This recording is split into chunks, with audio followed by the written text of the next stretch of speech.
Welcome to the last match of the evening. We're on Newkirk Precinct once more, spawning to the bottom right hand corner in orange, playing Protoss for a rival and the US. It's Koshkii. And to the bottom left in green, playing Zerg for 1F Academy actually, I think, or maybe she just recently changed. It's Wryza. Both players of the United States, I think they actually live in the same state. So they don't live too far away from each other in real life, I know that much. So probably these two players could actually even meet and play like a live event. Maybe we can actually arrange that at some point in time if Wryza and Koshkii face each other once more, and then maybe we can just get a live connection to the room where they're actually playing. Maybe filming them while they are playing against each other would be quite nice to do that. But yeah, that's just the weird ideas I have for Season 3, ladies and gentlemen. Okay, Overlord's already moving out. One Overlord towards the expanding location of the natural, and then of course another Overlord which will later on be able to check for tech being thrown towards her. So Koshkii also going for an early scout, wants to see if Wryza might be up to some sort of aggressive shenanigans, because Wryza is actually known for throwing in a cheese here and there, or being rather aggressive. Maybe not as aggressive as players like Koshkii, but rather aggressive. She's also, well, the kind of macroing player, but we know that Wryza just likes to be aggressive and likes to attack as well. So Koshkii also checking for the third base, does not actually see anything there, and has already thrown down the second assimilator to get the gas count up. And the cybernetics core in place. Actually, I think this is a little misplacement here with the buildings. If Koshkii actually really wanted to seal this area off, then this cybernetics core would have needed to be put a little bit further towards the front, so that actually just one unit could seal the ramp. But this way you actually need to... Don't know if it was done deliberately or if she just misplaced it by a little bit. Koshkii not really worrying about her entrances that much. She usually has just enough units up anyways, and manages to defend this quite easily. But like I said, this is just too big of a gap. It will not be able... this one adept will not be able to just seal it off if Lynx actually were to move inside. But Wryza going for a quick roach warren on two bases, and Koshkii is probably going to sniff it out. Just moves in with the probe once more. Let's see if she's going to see it. Not yet. Wants to go into the main base and is not seeing it. No, has not seen it right now. So, okay, let's see. Okay, will not get out. So the probe has not actually seen anything. No tech building whatsoever. So Koshkii might just get a little paranoid now. Not really knowing what's up, but expecting something to be up. Not having seen a third base yet. So... let's see how she reacts. Goes for an Oracle, goes for another pylon in front, which will help her defend everything with photon overcharge. And the Oracle, just a quick response, probably something she wanted to build anyways, flying across the map, and will probably just terrorize the mineral lines of Wryza here. And if she actually manages to just harass a little bit over here, then flying across towards the natural base, she might even actually see the roach warren incoming. Might even actually expect her opponent to build roaches, because that's just Wryza's go-to unit. Wryza also not so much of a muta player. The muta players of the FSL would be Suno and especially Novea Star. But Wryza just rather likes to go with roaches and ravagers, just like Mitsukotse usually does. Koshkii has been trying to change it up lately a little bit, trying to make more use of Roach, Ravager and Hydra compositions. But yeah, like I said, this is just the usual style of the FSA players so far. Two players that usually like Mutas more, and two players that usually like Roaches a little bit more, and Wryza is amongst them. So, another Overlord working out. Yeah, Wryza also known for the quick Overlord speed. That's also something that Wryza actually likes to get a lot to, and Shnubi has actually copied that behavior from her. Also, very often going into Roaches, not so much into Mutas, is Shnubi. And Shnubi watches Wryza's stream very often I've already seen that as well. So, Ravagers now incoming. We have the Photon Overcharge already being fired up, but we have Ravagers in position as well, so the Ravagers might even be able to just take down these Photon Overcharges quite easily. Mass Oracles here, now getting in position, trying to take these units out. Actually, I mean, Oracles normally not the best choice against Roaches and Ravagers, but if you have enough of them and can constantly just deal some damage to them, of course you can just easily take them out because they are fast as hell, and you will normally never be able to just catch them with corrosive biles here. Still some Zerglings running back into the base once more, trying to deal some more damage, since Wryza has already realized that back on 2 bases she really needed to deal some damage, but unfortunately missed to do it. And we can already see it in the supplies, 47 to 78, with Koshkii planting down a 3rd base immediately after the failed push, knowing that this is the best time to get the 3rd base up and get even further ahead. Wryza has just unfortunately rallied all of her units, and also with that all of her overlords towards the front will probably just have to take them back, or Koshkii might actually be able to just pick them off later on. Now making use of the Oracles, trying to get into some mineral lines, taking down. Could actually maybe even take out that hatchery over here with 4 Oracles, not full of energy, so maybe the energy might not be enough to take on that hatchery. I mean, this Oracle and this one are out of energy now. We have one more. The other one will be out of energy soon. So unfortunately, I mean, with full energy, these 4 Oracles would have been able to take on that hatchery. That one alone will probably... Ooh, but forcing Wryza to cancel. Wow, Wryza not certain how much energy there's still left inside these Oracles. Decided to cancel the base. I mean, it was pretty low. Even if the one Oracle hadn't managed to kill it off, it might have just been dealt with in the next wave of attack. So probably a good decision for Wryza, but of course very unfortunate losing a hatchery just at the very last second. Good for her that she's already tried to take a 3rd base over to the right-hand side as well. So that's at least one thing going for her, but the biggest problem is that Koshkii has already gotten her 3rd base up herself. So she's now even on bases, and a Protoss on 3 bases, even with you, that's just a situation you never want to be in. Like never.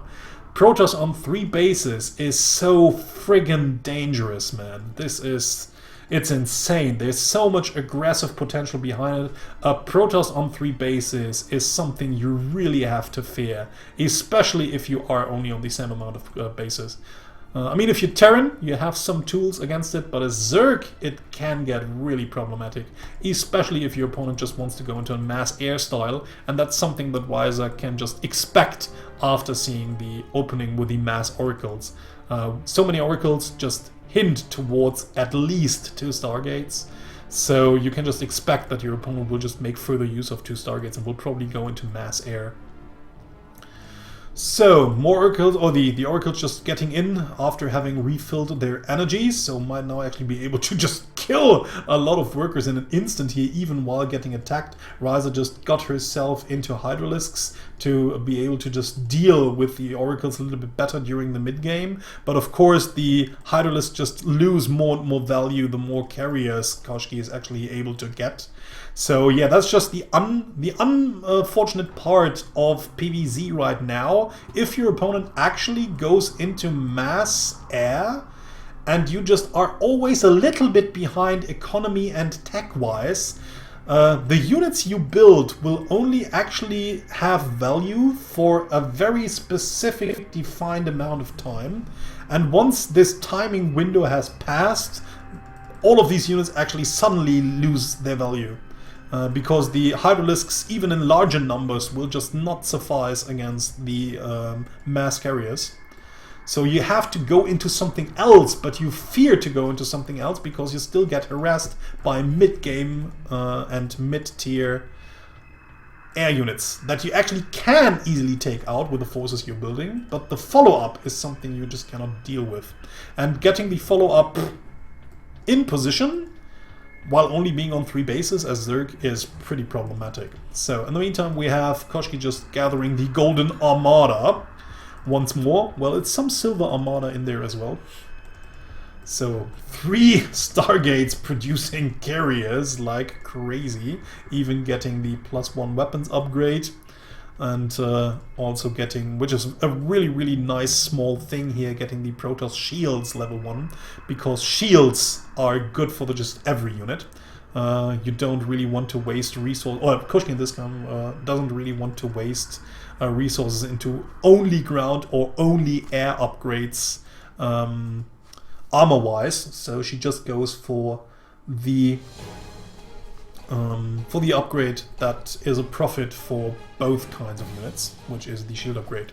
So going in with the Oracle, and like I said, I mean, if this was the old hatchery, it would have gotten, or it would have, if this was the old base, it would get taken down now. It would get taken down now. It would have gotten taken down now. So yeah, probably a wise choice by Wryza to just not let it finish. I mean, she could have maybe transfused it. I still don't know. And like I said, it's easy for me to say because I had vision of all the energy left on these oracles, but Wryza didn't. So I think it was probably the best decision to do. Unnecessary from our point of view, but probably necessary from her point of view.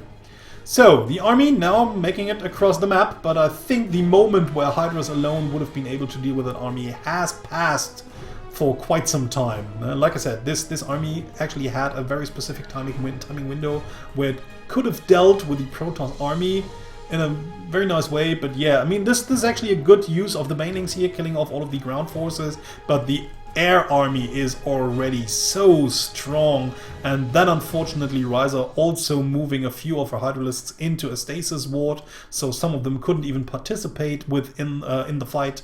So yeah, I mean, not really much that Wryza can actually do from here. Koshkii could just actually use this army and counter push. Don't really know what she's waiting for, probably just only for these Hydras to get out of stasis ward to kill them off. But yeah, I mean, she just killed Wryza's entire army. Why would she wait now? Of course, you just move across the map and kill off every shit that stands there. Wryza just frantically producing Hydralisks because that's just the only halfway decent effective anti-air unit she can produce, waiting for the Vipers to get out, but the Vipers won't even have enough energy to throw down anything that would make any difference. I mean, even pulling 3 carriers wouldn't really make that much of a difference. Getting some parasitic bombs on the carriers might help out a little bit, but will probably not be able to take down all of them. And now the third base dies. Koshkii just producing more and more carriers, 3 at a time, and Wryza already realized this is it. I can't really fight this army head on. GG's out, and Koshkii takes the first map. Overgrowth is the second map of this best of 5. Spawning to the bottom left, we have Koshkii. And to the top right, it's Wryza, who just lost the first game and probably just wants to win the next, because being down 0-2 is always an uncomfortable position to be in. Doing the extractor trick, probably because she forgot an overlord. No, she didn't. Oh yes, she did. Okay, never mind. So forgot an overlord, did the extractor trick in order to keep up with the drone production, and now sends out an early drone. To scout, or not to scout or to proxy hatch. So probably not to proxy hatch. Seems as if it's just a scout. We have more and more money assembling or piling up, and also a drone being sent towards the natural base. Yeah, it would have actually been also a little bit late, I feel, for a drone, and also for a proxy hatch, and also sending out the drone the straight way towards the position would not be the wisest decision.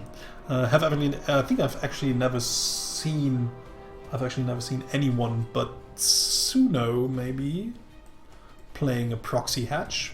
Has any other FSL player actually even tried that once? I don't even think so. So, Wryza just getting up her main base, trying to delay her opponent's natural for as long as possible. Might even lose the drone over it. Should actually now try to get away. There it gets planted down. Wryza just tries to get into the main base to make the most value out of that small little worker here. Getting some additional scouting information. In the meantime, it even heals up a little bit, so it could even just stand another shot by now. But yeah, just gets out unharmed and has gotten all the important information. So nice little move there by Wryza. Koshkii in the meantime checked for the third, saw that nothing was there, and Wryza going to the spawning pool, sending an overlord across to the third base. Really wants to know if Koshkii, and when Koshkii wants to get it down. Wryza should actually know just Koshkii's playstyle, and that Koshkii actually likes to go for Robotics Facility and Twilight Council and Immortal pushes with either Adepts or Speedlots and Archons made out of DTs. We've seen this being done by her last week against Sunukazri. So we all know what Koshkii usually does in her PvZs. And despite that, a lot of players still struggle fighting against it, holding it. So let's see if Wryza will be the woman who can do it. Sunukazri almost managed to deal with it. Could have probably won the series. It was a very close one. If you haven't seen it, I recommend it. Take a look at my YouTube channel and take a look at that VOD of the series between Koshkii and Sunukazri. Very exciting. I think it was even the featured VOD of last week. So it should be still on the webpage. So, let's see what happens next. We get, interestingly, we get a robotics bay here. So we might actually see some sort of disruptor drops here. That could be quite interesting. So Wryza now gets in with a speed with a speed overlord. This could actually be quite interesting here, I feel. This could be just like the mindfuck that no one is expecting. Wryza just flies above the robotics facility, has actually seen the robotics bay, so she might just expect it. But I don't know, I mean the overlord saw it. The question is if Wryza actually clicked on the robotics bay to see what was coming, and if she actually makes the correct... okay, it's actually going to be Colossi. What the hell? Okay, this is going to be really interesting here. In the meantime, we have Wryza attacking at the front. Too many links to get rid of all of them with only one photon overcharge available. So Wryza actually dealing kind of damage here, not getting into the main base, unfortunately. But Koshkii had to pull a lot of probes inside the main base, losing a lot of mining time here. So nice little move there by Wryza in the meantime. I mean, Koshkii not even trying to wall off that section of main base, is just investing everything into Colossi. And we have to say, Colossi drops is something that nobody was expecting, I guess. I mean, you just see the robotics bay, and that early in the game, I think nobody would really think of Colossi drops, except this was Wall or... this was Wings of Liberty or Heart of the Swarm, but it isn't. So more and more aggression by Wryza here, just going for the mass Ling build, trying to tear down all of the assimilators here. There's still one Adept in place, but the Adept will just get taken out quite easily. And now actually the early Colossus just proves to be very useful here. Unfortunately, Wryza just moves into the mineral line, Photon Overcharge gets charged up, and the Lings not being micro, just trying to take out everything over here. Seems as if Koshkii might actually lose her natural base here. So nice little move there by Wryza, taking out the third base and now being on 3 bases herself. I mean, this base is not even saturated, but still such a big lead. More and more Lings being rallied across the map. Wryza just going for the mass speedling build here. Will now try to get through the defensive with Banelings. The Colossus just being down here, trying to target down the Banelings before they can just actually charge upwards the ramp, getting most of them, and that's actually a nice micro move there by Koshkii, focusing down almost all of, actually finally all of those Banelings, so that Wryza will not have the possibility to get through this wall here. But Koshkii, of course, now on 1 base, and now gets triggered to just go full all in, I feel. Just throws down a few more gateways will probably just wait for a few workers to arrive. Okay, tries to retake the second base, but knows that she actually just needs to deal some damage straight away in order to get back into that game after having lost her natural base. I mean, of course, the opponent has already invested a lot of units herself. Nice little micro there with the Warp Prism over here, just keeping these Colossi alive for as long as possible. And Wryza, unfortunately, again, just overcommitting here and losing most of what advantage she's actually gotten. I mean, in the meantime, we have the Nexus almost halfway done. The units now walking across the map. Shields are already regenerating. And the third base is still not saturated. It was mostly there just for lava. Because if you just play this massed Link style, you actually need way more lava than usual. Even if you only have the income of 2 bases, it's just so much minerals coming in that you can't really spend all of those producing links only out of 2 hatcheries. So Koshkii now moving into the into the second and third base connection there, but there's a lot of roaches already here trying to micro the Colossi as well as possible. Just getting one inside the Warp Prism, the other one will probably die before eventually the rest of the army can recall out. But yeah, unfortunately the Warp Prism and or the Warp Prism got away, but one Colossus died. Now Koshkii a little bit on the back foot. Wryza trying to counterattack with slow roaches and a few links. But of course, one Colossus is still intact. So let's see. Getting 6 Ravages here and no units in production whatsoever for Koshkii. Being down through 30 supply doesn't help either. And now finally Wryza managed to get some drones in as well, to just tweak them in somehow. So Ravager's now standing ante portas here. So let's see if Koshkii can actually deal with that. She has 1 pylon out, but it could of course also get sniped by Biles. Quite interesting that Wryza just tries to get through this debris over here. Don't really know why she wants to have it opened. It's not really for a faster attack path, but maybe for another retreat path here. Works out quite nicely, throwing down the Biles, keeping Koshkii back from her own army. And yeah, Koshkii actually managed to get up quite a nice army chunk here, but only really 1 big heavy hitter, and it's not even that big of a hitter anyways. So you'd rather like to have some Immortal out at that point in time, but a third base goes down. Koshkii trying to get back into this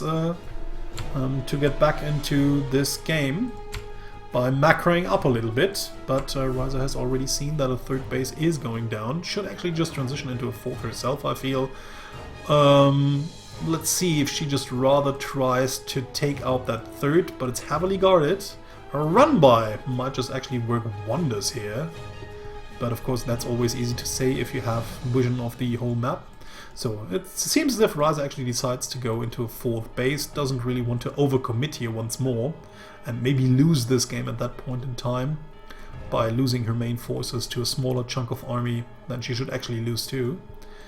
So in the meantime, seems as if Koshkii is just waiting for enough minerals to plant down another pylon, I guess. Army movement on the map. We have a lot of green forces to the left hand side and to the right as well. Seems as if Wryza just wants to keep her opponent away from the third base location, actually just checks the fourth first, and unfortunately didn't send a rally or command towards the third base, because she could have just dealt tremendous amounts of damage there as well. Now we have an Immortal joining the fray, but it's all on its own, and Wryza just killing off all of the important gas units here as well. Now the links finally arrive from the right hand side. Can totally trap these Stalkers in here. Nice little micro there with the Warp Prism, but it just won't be enough. All of the units have died. Unless for this little Colossus over here, but the third base will go down once more, and then Wryza will be on 4 to the 2 of Koshkii, where the natural base is kinda okay because it got taken so late in the game and got denied early on. So yeah, more minerals there than we would expect in a normal game, but still, I mean, it just won't last forever. It's heavily oversaturated anyways now, because a lot of units just had to retreat from the third base.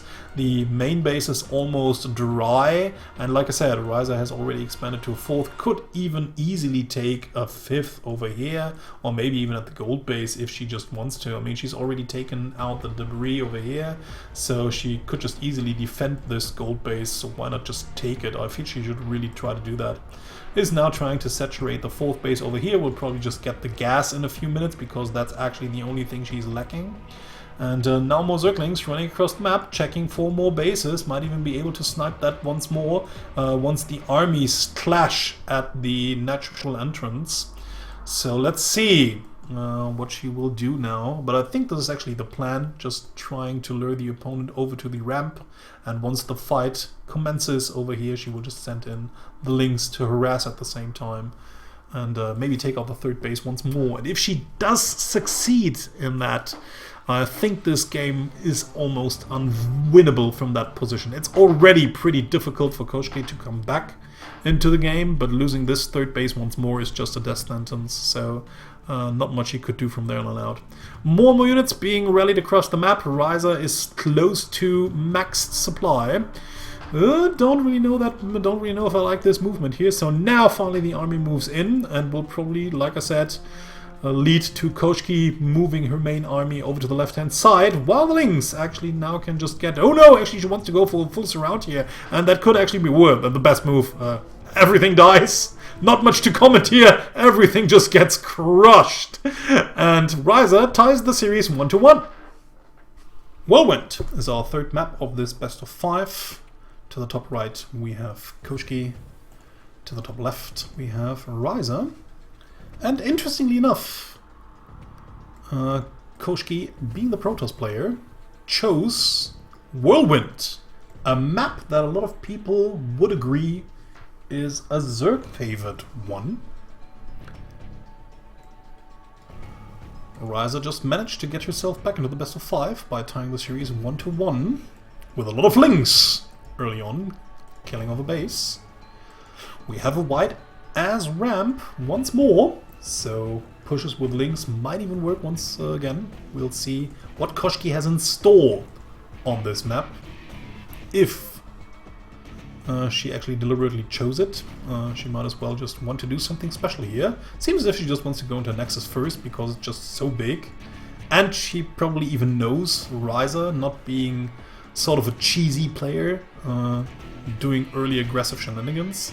So she probably just expects to get away with it. So Wryza scouts the base right away, while Koshkii is just following the drone. Will also now know where her opponent is, or probably is. I mean, she doesn't know for certain right now, but she's expecting her opponent to be to have spawned at the 10 o'clock position, or 11, 10, 11, half past 10 o'clock position. So spawning pool in the making, which will allow Wryza to just mass a few Lynx and maybe walk across the map, trying to tear down that Nexus before it could actually get down. But Koshkii already starting the first building in a line of many to seal off that area here with a few more buildings in order to keep the Zerg player out of her natural area. So let's see, Zealot already in the making, just to stop Lynx from getting inside the main base. Cybernetics core also in the making. And in the meantime, Koshkii checking for a potential third base, not seeing it over here. We'll probably just check over here as well. And there we saw the little command. Will not see it over there as well. Okay, no, actually she just cancelled that. Don't really know why she did it. That's quite interesting there. Probably just wants to do something else with the probe. Maybe checking for proxy locations? That might actually be it. I mean, she's discovered where her opponent is. Or maybe she just wants to go for a hidden expo or hidden tech herself. We'll see. Maybe both. I don't know yet. Seems as if Koshkii just wants to have a look at other positions for bases. For what purpose we don't know, but now we do. There's a pylon going down. So seems as if Koshkii actually wants to hide something. This is pretty far away for a proxy, which it actually isn't. I mean, if this was supposed to be a Stargate, you could just also build it here and the distance would be closer. So this doesn't make sense. This is obviously some hidden tech, and we're probably going to see a Twilight and then a Dark Shrine right behind it. So yeah, let's see how this is going to work out. The wall is not complete yet, so a lot of links in the making, and we also get the metabolic boost and the pneumatized carapace for overload speed.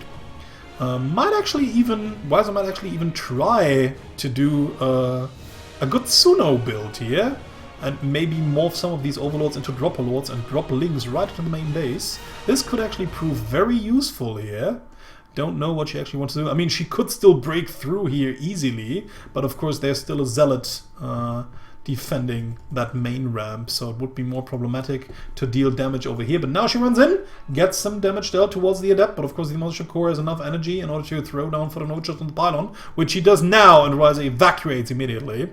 So like I said, I feel a good drop inside the base would have just dealt way more damage.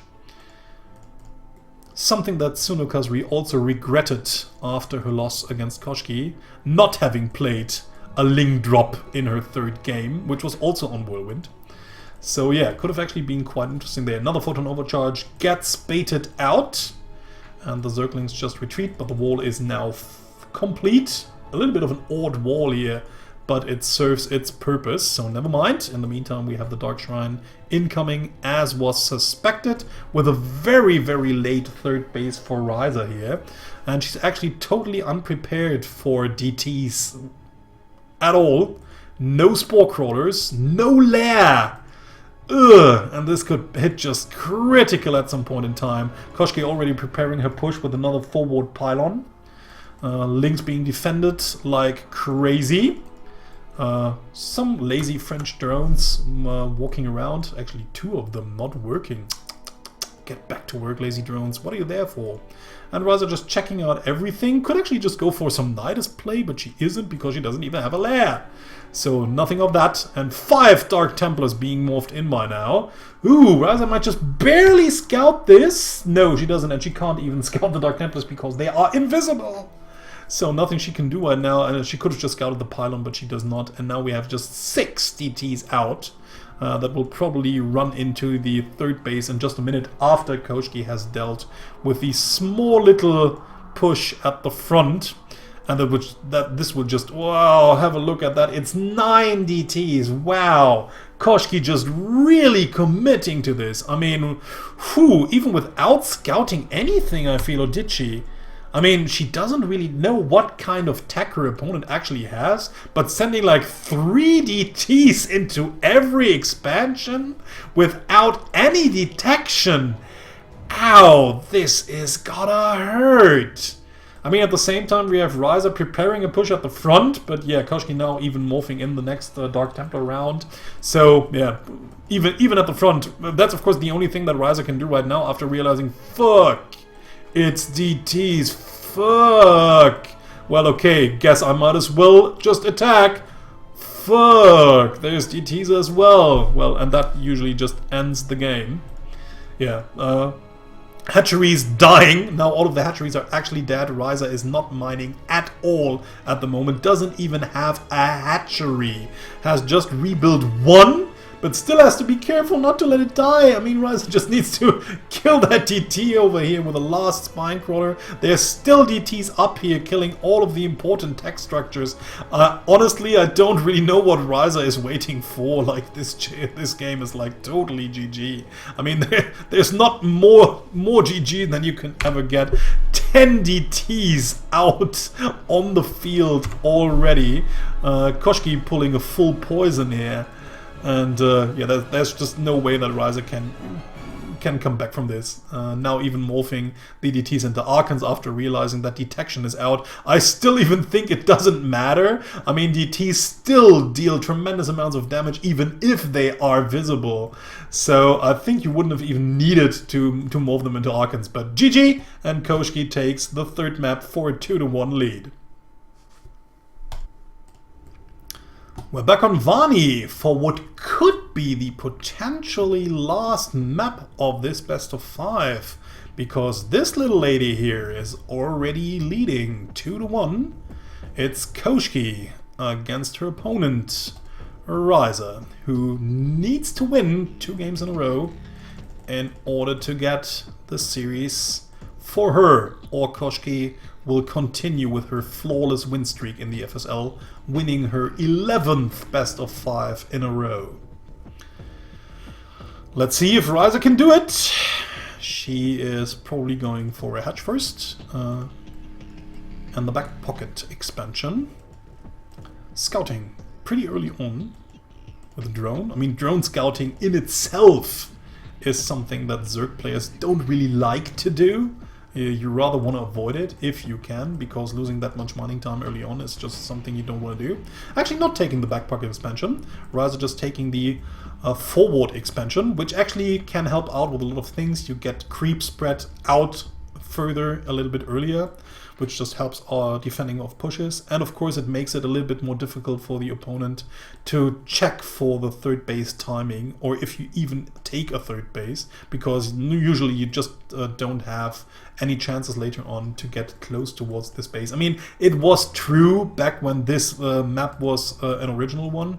Okay, Wryza, now we know it again. Wryza just using the drone to keep the nexus from building and just delaying the natural nexus for her opponent here. So that's what she just did during the last game, and also getting some scouting information. So yeah, it might have worked out. Still don't know if the delayed base is actually worth the one drone not working, but Wryza actually seems to think so. It is worth it for her, so that's just the only important thing.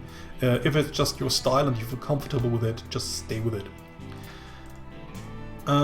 Yeah, what was I talking about before that actually happened? Yeah, like I said, this scouting for the third base would normally be problematic, but it's not as much anymore in Legacy of the Void, mostly due to, like I said, the changed economics, and where you get just units out way earlier. And of course you also have the Mothership Core you can always just send over and scout for the third base if need be, so that's not really a big problem.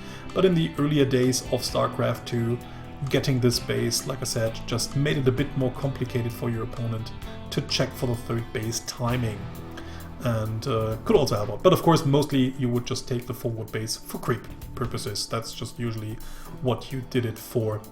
If it's not just a personal preference. For some players, there actually never really was a big reason to get the forward expansion, just except that they just liked it somehow better, and so they did it. But explanation-wise, most people chose to expand there if they just wanted to get their creep forward, or if they just planned for a very aggressive strategy that involved expanding forwards toward your opponent, which is usually a tactic Terrans do, and not Zerg players. So let's see what's going up here. We have a Stalker out, which is probably just out to deny some scouting here. We'll probably just get out and maybe try to snipe that Overlord, or maybe even snipe an Overlord that might just want to come in from over here, which is always quite interesting. If a Protoss is of course trying to deny vision, then they are usually up to no good. Oracle already in production. Let's see, has Wryza actually scouted the Stargate? No, she hasn't. Is unaware of any proxy of any Oracle shenanigans here. Doesn't even have a Spore Crawler up once more, but is now planting a Spore Crawler inside her main base and inside her natural base. Not inside the third base, but it doesn't really matter yet because she hasn't gotten any drones over here anyways, but we'll probably just plant down another Spore in a minute if she doesn't forget. So let's see if the Oracle will actually be able to deal that much of damage, but of course Koshkii will always be able to use it later on. It's not like a totally worthless investment, but if it doesn't deal that much damage early on, then of course you could have done something better with your resources. Let's see if she will actually be able to deal some damage here. Okay, Queen's in position, Spore Crawler's in position. No, just tries to get one drone kill, doesn't get it. And 6 more in production for Wryza anyways. And former Overlords, hard supply block here for just a second there. Hard supply block for Koshkii as well, unfortunately, which really hurts her a little bit. And there's a second Stargate, so it seems as if Koshkii just wants to go for the mass air build once more. Sky toss incoming, ladies and gentlemen. I fear. So let's see how it's actually going to work out. I feel that Koshkii really wants to get rid of that Zergling here, and she rather wants to get a third base up quickly here. Wryza in the meantime, just doing the good old macro stuff, droning up, droning up, droning up, until 3 bases are saturated. And will then probably start unit production and maybe trying to get a third base.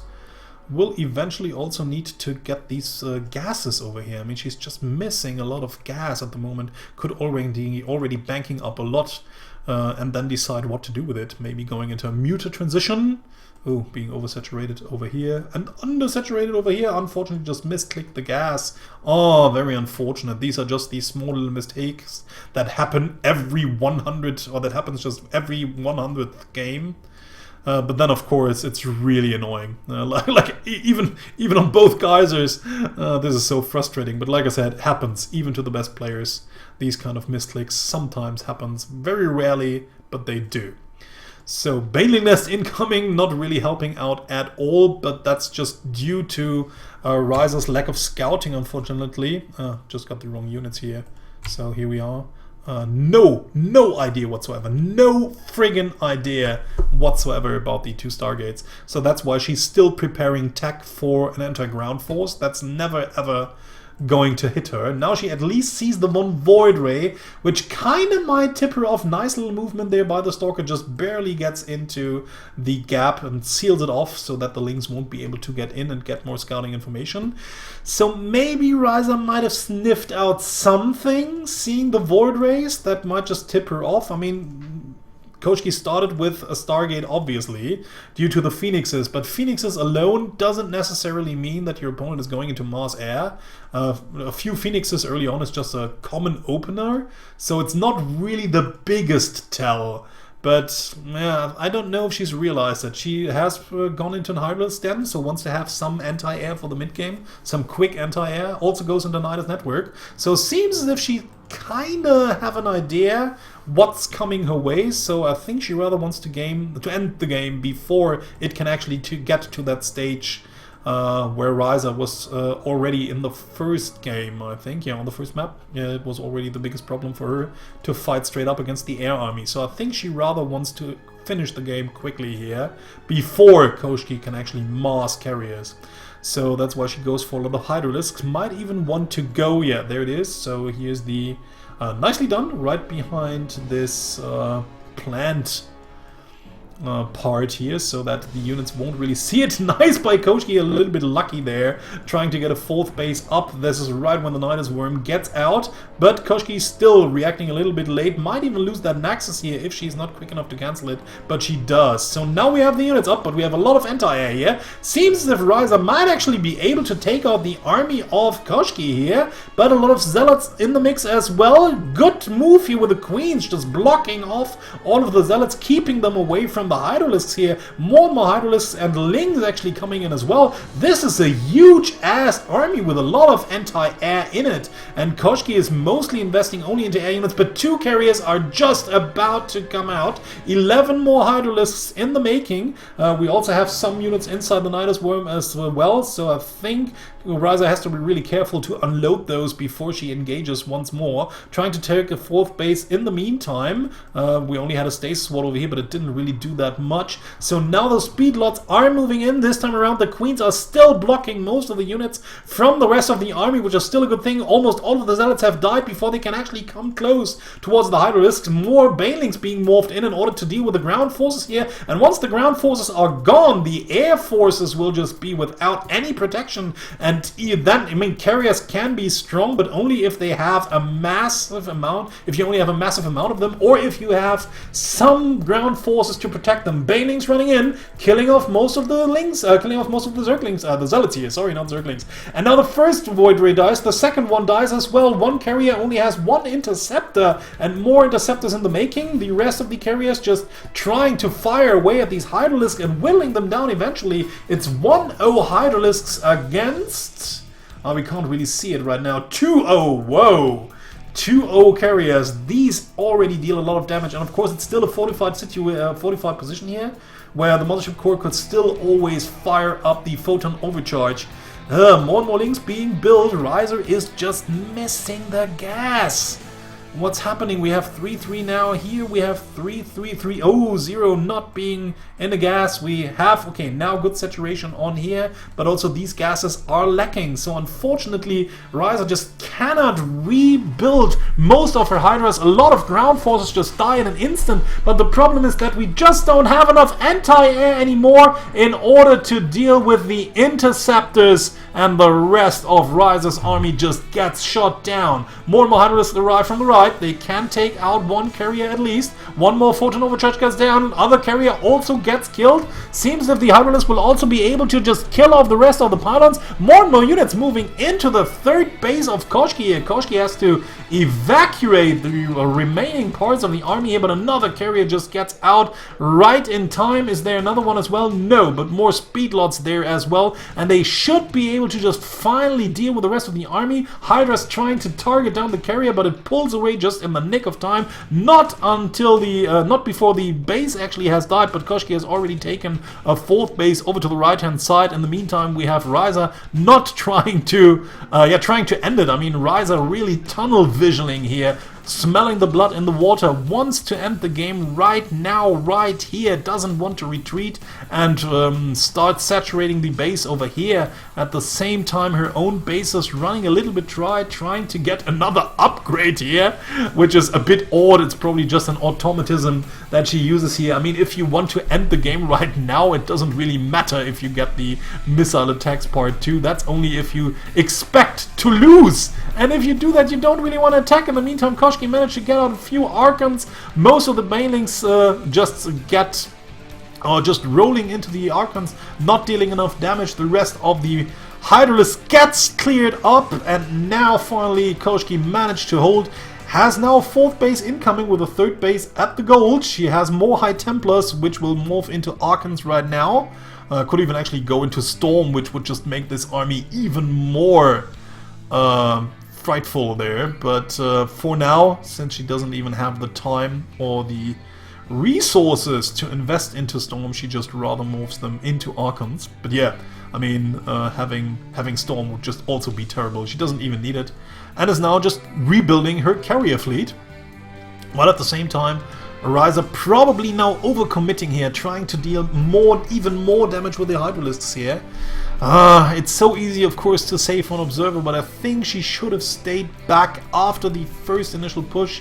Killing off that third base was such a big deal, killing off most of the army as well. I think laying back and then just getting this hatchery done, maybe even checking for another base, would have probably just helped out way more. Morphing more and more Banelings. Banelings not really what you want against the Archons. The Archons and the splash damage. I mean, the Archons just can tank so much damage, and the splash damage actually even annihilates a lot of these Banelings before they can eventually connect with the Archons.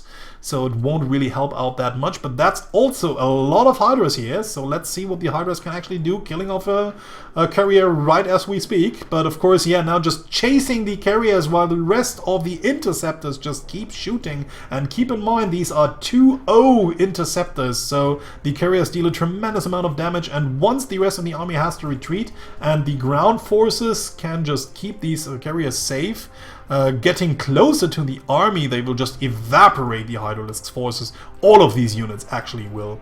So Wryza decides to lay back for a little bit more, produces a few more Zerglings, probably for more Banelings, but just fails to transition into anything that could deal with the carriers in the long run.